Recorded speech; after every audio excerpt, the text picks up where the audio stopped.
Assalamualaikum warahmatullahi wabarakatuh. Good morning everyone, my name is Putri Hafizatun Nazwa.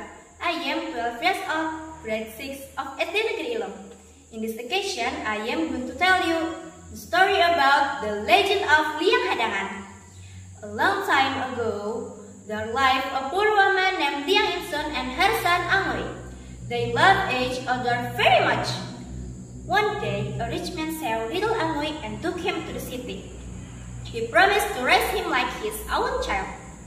Angoy grew up to be a rich and handsome man, but he forgot his real mother in the village. Many years later, Angoy came back to Barabai in a big ship. When Liang Insun saw him, she was very happy. She ran and said that, "Angoy, my son, it's me, your mother." But Angoy was ashamed of her. He said, "Go away, old woman, you are not my mother." Liang Insun was very sad and cried.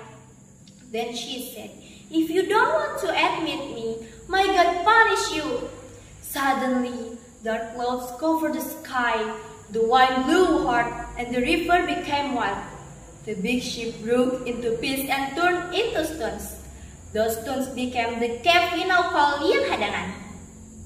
People say that Angoy became a lonely eagle, flying around Barabai, crying for his mother. The moral of the story is, don't forget your parents, no matter how far we go or how rich we become. Our parents' love is most precious gift in the world. Assalamualaikum warahmatullahi wabarakatuh.